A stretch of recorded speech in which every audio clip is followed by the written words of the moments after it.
Et bonjour à tous, j'espère que vous allez bien. On va se retrouver pour cette deuxième partie de Rugby Union Team Manager 3. Là, on va voir plus en profondeur la partie tactique et match. Voilà. Bon visionnage et à plus tard. Ils ont lancé pas mal de mises à jour. Donc voilà. Bon, là, c'est la partie recherche de personnel. Si vous voulez embaucher du personnel, on va passer. La partie blessure, bon, mais là, on n'a pas commencé, donc on n'a pas de blessure. La partie tactique. Alors là, c'est la partie, la plus compliquée du jeu. Il faut un peu de notion sur le rugby. Bon, sachant que ça peut le faire sens, mais parce qu'ils ont préconfiguré certaines choses. Donc ici, la partie tactique, on va voir plusieurs. Enfin, ici, marqué tactique, là, on est plutôt sur l'entraînement. La tactique, on l'aura après. Sur la partie entraînement, c'est ce que je vous disais tout à l'heure, soit vous affectez un de vos employés pour faire le plan d'entraînement. Ça ressemble à ça en fait, un plan d'entraînement. Donc ici vous avez tous les plans d'entraînement que vous avez à disposition. Alors les traductions ne sont pas toujours très très bien faites. Hein. Bon, vous avez simulation de match. Bon là vous voyez par exemple il est tout en repos, puisqu'en fait le plan d'entraînement est à faire. Là-dessus, clic droit pour enlever l'ancien, vous rajoutez le nouveau. Donc là, on va mettre du cardio. À chaque fois, si vous cliquez sur le petit icône ici que vous avez mis, vous avez l'affectation ici. Alors la partie technique, la partie mentale, la partie physique et la partie des aptitudes. Donc là, vraiment, quand on fait du cardio, bon, forcément, on va améliorer la partie physique. Hein. Donc voilà. En fait, le but c'est de créer votre programme d'entraînement sur 15 jours.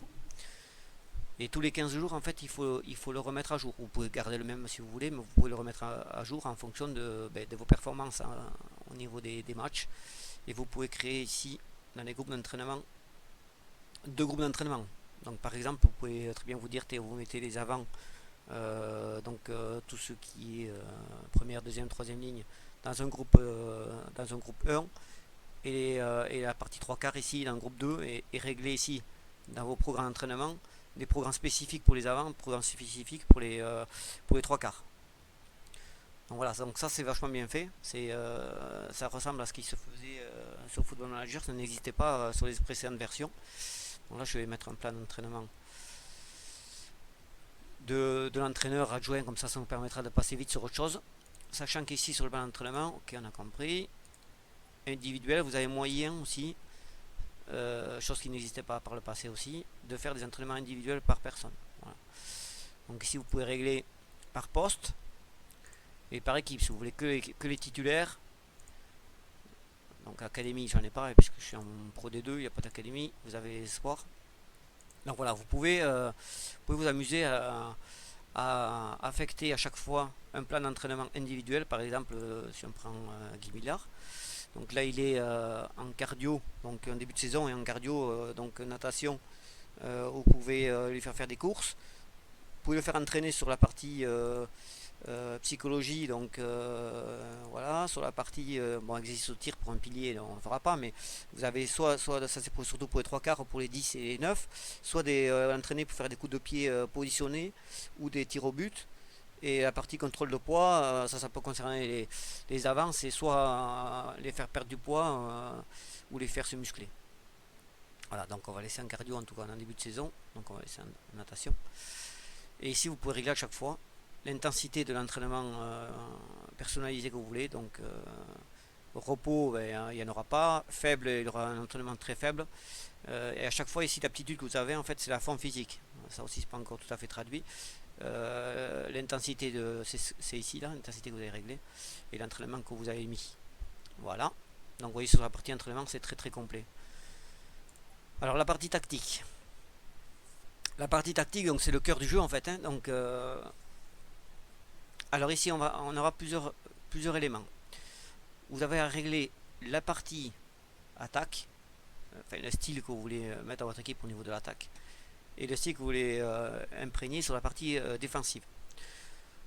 Donc je vais essayer de détailler un petit peu ce qu'il y a là-dedans. Donc sur la partie attaque, vous avez structuré, improvisé. Donc structuré, en fait, ça veut dire que vous allez régler, vous, le plan de jeu, et les joueurs vont se tenir à ce plan de jeu. Improvisé, c'est-à-dire que pendant le match, vous allez pouvoir prendre la main et modifier ce tactique improvisé. Donc ça, on va le voir plus en jeu. Donc sur la partie structurée, ben, on va les régler de suite. Donc vous allez ici dans l'onglet tactique d'équipe. Et donc là, vous retrouvez les deux onglets, attaque et défense. Donc en attaque, en fait, vous avez les différentes... Alors ça, c'est votre camp, ici, votre ligne. Donc ici, vous êtes chez vous, et ici, vous êtes chez l'adversaire. Donc, par définition, c'est réglé sur équilibré. Donc vous avez possibilité de changer ça, et de pouvoir mettre expansif, c'est-à-dire que vous allez demander à vos joueurs d'aller ouvrir, d'aller essayer de trouver des espaces, voilà, d'essayer de vraiment jouer offensif. Et conservateur, c'est l'opposé, c'est-à-dire que vous allez demander à vos joueurs de ne pas prendre de risques. Donc moi, ce que je vous propose, c'est ici, on va se mettre en... Ici, ça veut dire, si on est dans cette zone-là, en fait, on va dire qu'on est dans nos 22. Et donc là, je ne vais pas essayer de leur faire relancer à la main, je vais leur dire, ben, jouez, conservez le ballon, essayez de dégager votre camp. Et contrairement à ici, on est chez eux, donc là, je vais leur demander de jouer très offensif. Après, ça, c'est chacun qui voit, vous réglez comme vous avez envie. Moi je fais ça, mais après, c'est mon style de jeu, mais après, chacun va régler un petit peu comme il veut. Et sur la partie défense, vous retrouvez un schéma. Bon, ici c'est notre camp, et ici c'est leur camp. Donc par définition, c'est en glissé, on va dire en standard. Défense glissée, c'est-à-dire que les joueurs, ben, ils vont aller s'écarter, en fait, faire une ligne bien droite de façon à empêcher les joueurs adverses de passer. Inversé, bon, c'est attaque inversée, on va avoir une double ligne. Ici, on va faire monter les extérieurs pour éviter aux adversaires de pouvoir se transmettre le ballon et conserver. Donc, alors, sur la partie inversée, bon, ça s'appelle inversé, mais en fait, ça, si vous mettez inversé, vous allez avoir des joueurs qui vont se ruer sur l'adversaire, c'est-à-dire qu'on va dans les malls, il va y avoir beaucoup de vos joueurs qui vont dans les malls. C'est une défense très très agressive. L'inconvénient de cette partie-là, c'est que ça va vous demander à vos joueurs beaucoup d'activité physique et ils vont se fatiguer beaucoup plus vite. Alors moi j'aime bien, bon ici de toute façon je mets, voilà, ça c'est des choses que je mets tout le temps ici parce que quand vous êtes dans cette partie-là, on va dire que on n'est pas au mieux, l'adversaire est chez nous et donc là je vais essayer de les harceler de façon à pouvoir récupérer les ballons dans les rucks. Et en général, j'aime bien le faire ici aussi. Bon, après, ça, comme je vous dis, c'est chacun qui voit. Il y en a qui vont préférer aller les harceler ici, là, essayer de récupérer le ballon très haut. Voilà, après, ça, c'est le choix de chacun. Donc, on a réglé notre partie structurée. Donc, ici, on peut demander à nos joueurs, quand on est dans leur partie de terrain, de tenter des drops. En défense, on peut demander aux joueurs de botter en touche quand on est dans notre camp. Bon, voilà ce que j'ai coché. Alors on va dire sur les sorties de mêlée, vous avez possibilité de deux options. Soit vous demandez à votre 9, à votre 8 de sortir le ballon vers ses 3 quarts, soit vous lui demandez de faire un départ au ras. Sur la partie touche, si on est proche de la ligne adverse, on peut leur demander de faire des molles portés ou de ne pas faire de molles du tout. Alors il faut savoir qu'aujourd'hui, dans la version du jeu qui est actuellement, qui est encore en développement, les molles portés sont assez pétés, on va dire. Pour l'instant, ça va être sûrement corrigé, mais pour l'instant, molles portés, ça vous permet de marquer quand même pas mal d'essais.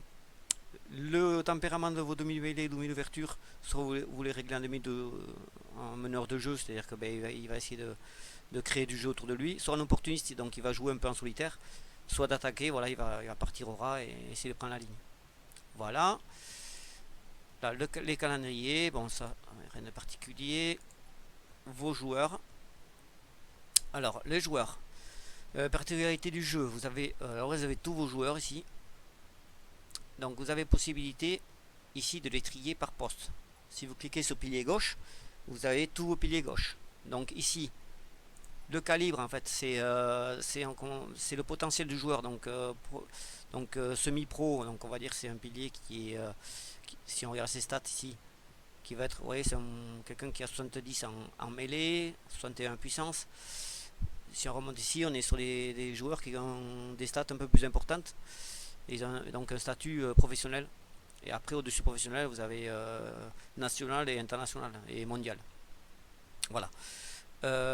Donc comme ça, vous pouvez passer tous vos joueurs, talonneurs. Voilà. Donc on va créer, je ne vais pas passer tout le temps là-dessus, vous me demanderez si vous voulez des précisions. On va faire notre compo d'équipe. Donc pilier gauche, donc vous cliquez sur la petite flèche, tac, vous avez tous vos piliers gauche ici qui s'affichent. Donc ici, quand il y a marqué classement, en fait, ça c'est pas encore traduit. En fait, c'est le niveau de technicité au poste du joueur. Donc on va dire que Vatremes, là par exemple, il a 38, il va être meilleur pilier gauche, on va dire, que Prieto. Voilà. Donc on va faire notre compo. Talonneur, tac tac tac, pareil, on va prendre Rufnac. Et un pilier droit, on va prendre notre géorgien. Ok. Donc ici, deuxième ligne. Alors vous avez des joueurs qui peuvent aller à plusieurs postes, c'est comme tous les jeux de management. Donc par exemple, E8 il peut jouer deuxième ligne ou troisième ligne centre. Donc tac, on va placer notre deuxième ligne. Le but c'est juste de vous montrer un peu comment ça fonctionne.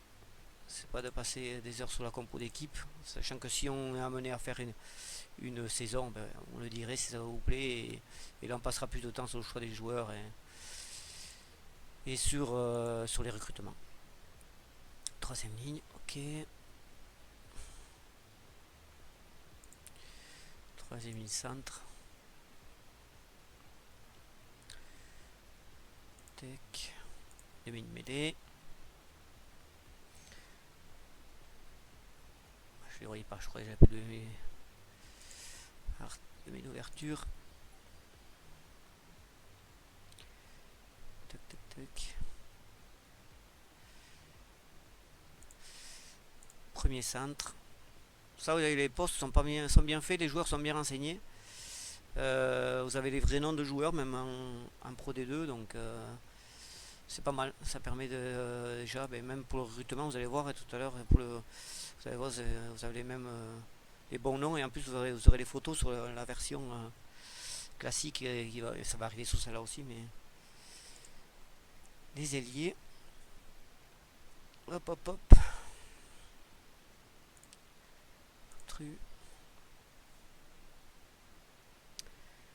Tac tac tac. Et arrière. Après on fait nos remplaçants. Et on est bon. Je vous montre un peu. Chimoluc. Alors là, vos remplaçants, il vous faut 2-3 avant. C'est obligatoire. Il vous faut un pilier gauche, un talonneur et enfin on fait 3 premières lignes quoi. Vous pouvez prendre des gens qui sont polyvalents, mais il faut 3 premières lignes. Dans tous les cas. Hop. Pilier droit. Ok, je vais mettre une deuxième ligne de remplacement. Bastien. Une troisième ligne. Si j'avais une troisième ligne, ouais voilà. Je pas fait.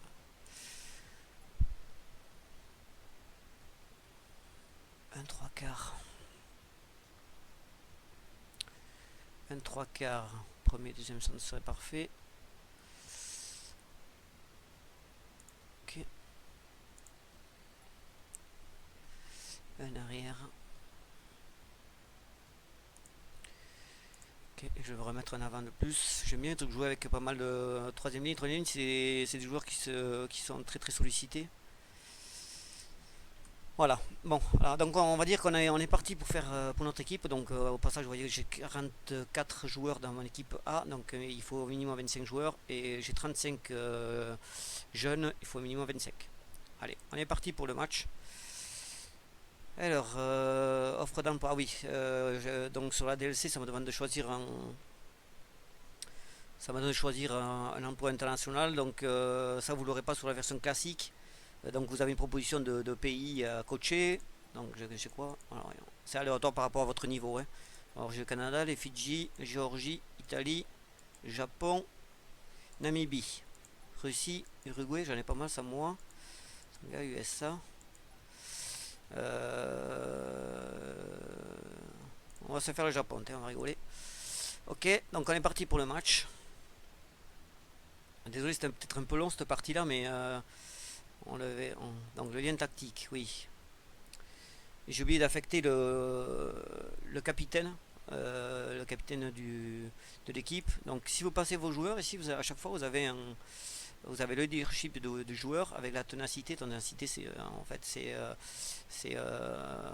c'est pas l'agressivité, c'est le fait d'être très présent dans le match, d'être resté concentré. Donc à chaque fois, tac tac, vous passer. À chaque fois, vous avez un pourcentage ici qui vous aide pour choisir. Ça va être. Moi, j'aime bien avoir une troisième ligne. Voilà, on va mettre Irlando. J'aime bien avoir une troisième ligne comme capitaine. Bon, on est parti. Il y a du courrier, on va faire après. Donc voilà. On va rentrer dans le vif du sujet. Donc vous retrouvez ici votre composition. La composition adverse.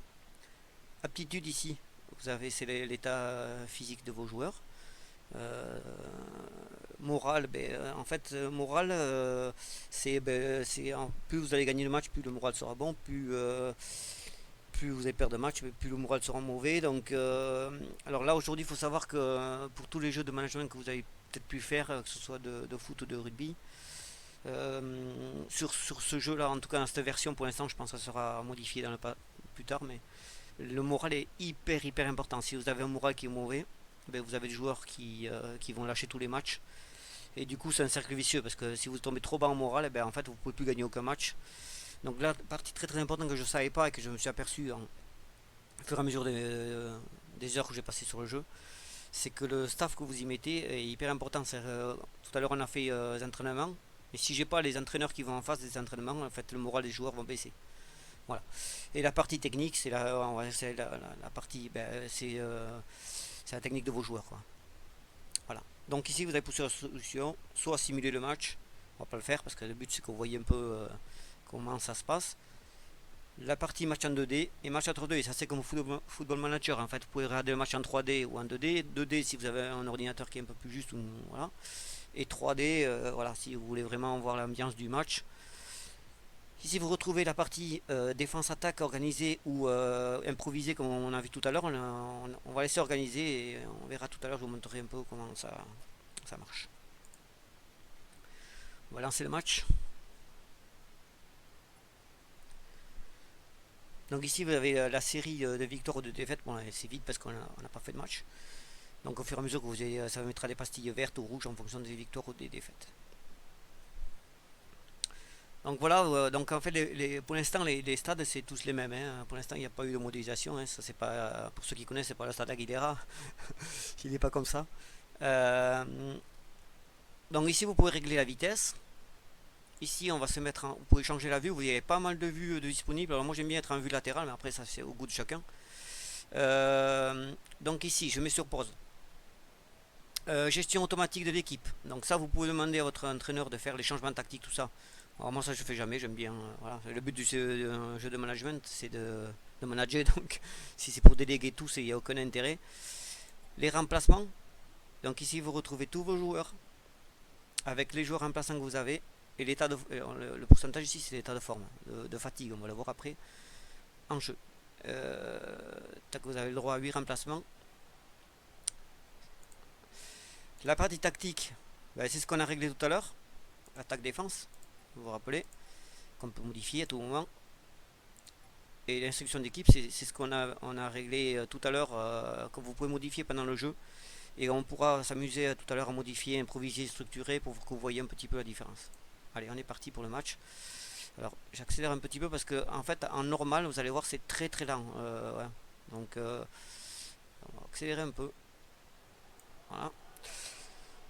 Donc là vous avez on a une pénalité pour nous. Vous avez plusieurs choix. Alors quand vous voyez là ça fait partie aussi des bugs qui sont corrigés. On va dire le jeu vous allez voir est très fonctionnel. Il y a encore quelques traductions qui sont à corriger, hein, c'est normal, c'était un jeu en anglais. Donc en fait, quand ça vous marque coup de pied au but, là, c'est pas de tenter. On a 68 mètres des poteaux, c'est pour taper en touche. D'ailleurs, vous avez le petit logo, vous voyez bien, c'est l'alignement en touche, hein. Ben, là, choisissez la touche, vous choisissez la mêlée, ou ça, c'est pour jouer vite à la main. Donc on va taper en touche. Tac, lancer en touche, bon, très bien, ça commence bien, on a perdu le ballon. Donc là, pour l'instant, vous voyez, on est en structuré, c'est-à-dire que ben, les joueurs, ils vont respecter votre plan de jeu. Dans les zones où on va leur demander d'être agressif, il faut être agressif. Dans les zones d'attaque, en fonction de ce qu'on a mis, ben, ils vont exécuter ce que vous leur avez demandé. On va prendre un essai, voilà.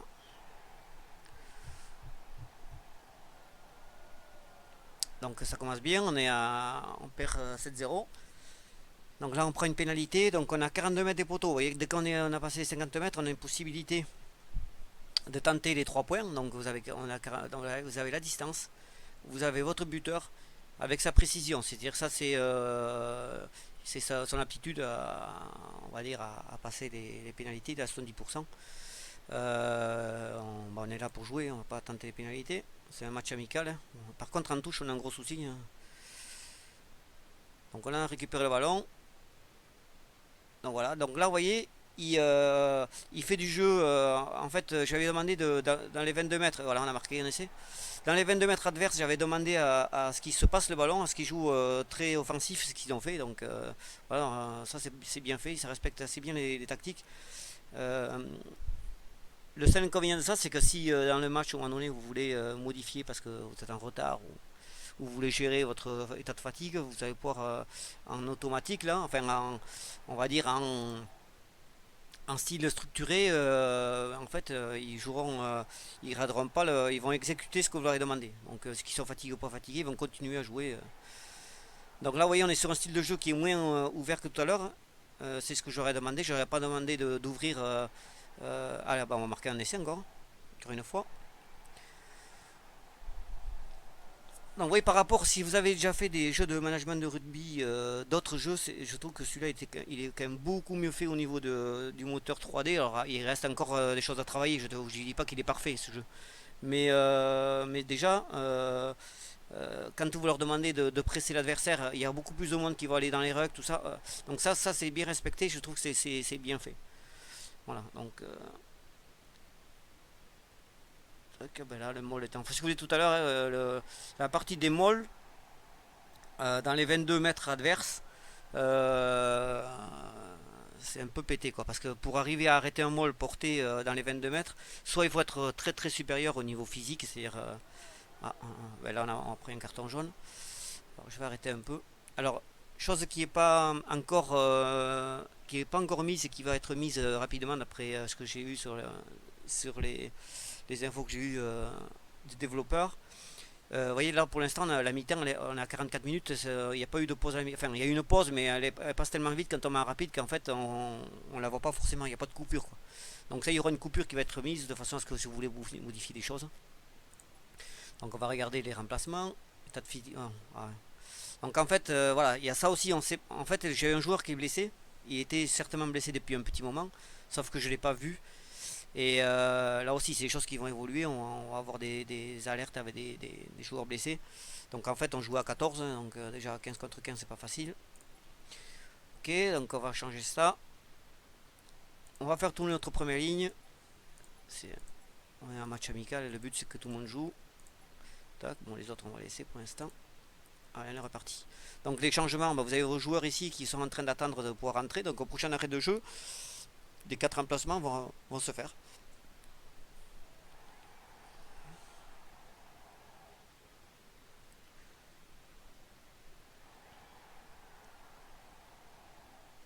Pénalité pour nous. Donc ben, on va taper en touche, hein, on a 60 mètres. Même si c'est peut-être pas. Ah, j'allais dire que c'était pas forcément très bien, on a perdu toutes nos touches.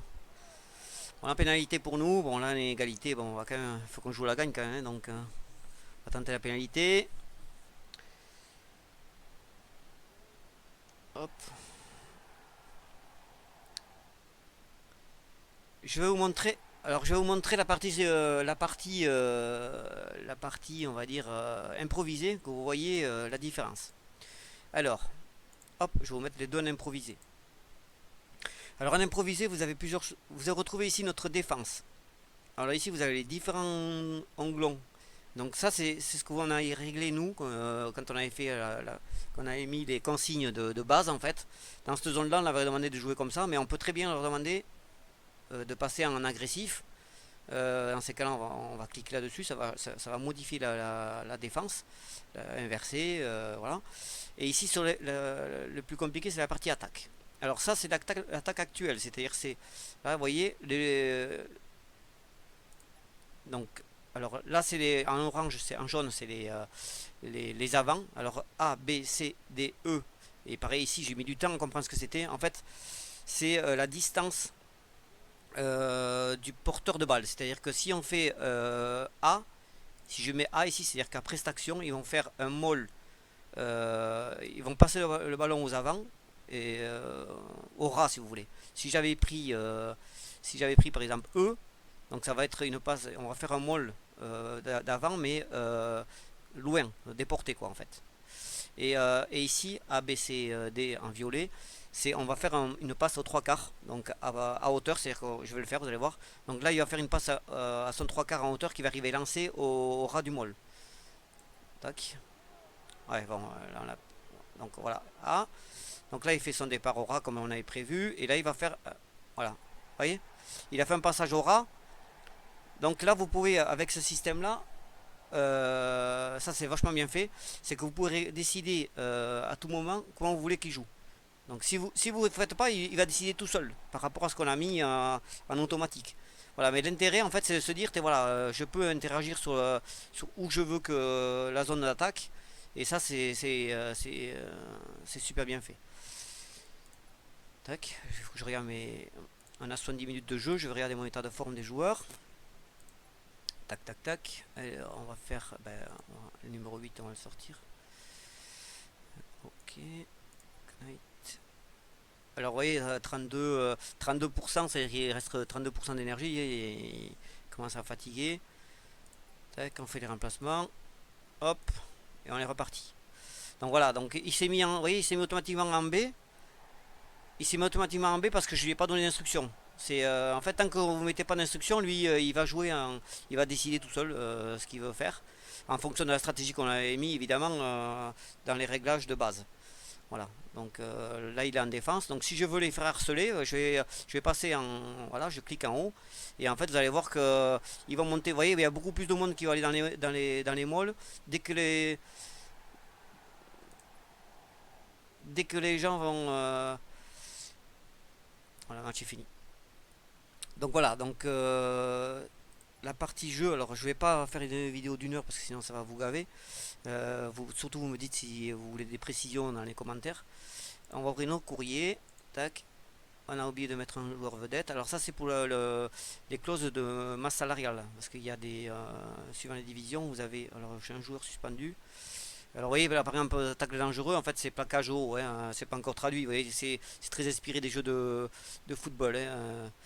Tac, donc là j'ai un blessé, une semaine et victoire à domicile. Tac, qu'est-ce que je voulais vous montrer? Le recrutement. Et je vais vous laisser après là-dessus. Le recrutement, vous avez plusieurs solutions. Soit vous recherchez un joueur bien précis, c'est-à-dire par exemple vous voulez chercher un pilier gauche. Vous pouvez chercher dans les différents. Par exemple, vous avez tout au club, Clermont. Vous avez les piliers gauche de Clermont. Et avec à chaque fois, vous voyez ce que je vous disais tout à l'heure, international, ici, professionnel. Si je vais chercher en deuxième division, vous allez voir. Pilier talonneur, vous avez professionnel. Vous avez semi-pro, voilà, vous avez plusieurs niveaux de joueurs. Et campagne recrutement, c'est ce que je vous disais tout à l'heure, c'est le recrutement de votre centre de formation. En fait, vous pouvez lancer tous les mois une campagne de recrutement. Tac, je vais cliquer, vous voyez. Tac, vous avez plusieurs joueurs qui sont arrivés. Donc là, pareil, vous avez les mêmes calibres, amateur, semi-pro, avec le potentiel de développement de joueurs. C'est-à-dire que lui, par exemple, il a 91%, c'est-à-dire qu'il a une grosse marge de progression. Donc lui, on va le recruter, on clique dessus, signe un contrat junior, voilà, il est intégré dans votre équipe junior. Voilà, je ne vais pas faire plus longtemps sur cette vidéo parce qu'il y a beaucoup de choses à raconter sur ce logiciel, sur ce jeu. qui est très très prometteur pour ma part. N'hésitez pas à me faire des commentaires et à me dire ce que vous voulez que je développe, et si vous voulez qu'on fasse une saison avec un club, n'hésitez pas aussi à me le signaler. Merci beaucoup de m'avoir suivi, et à bientôt.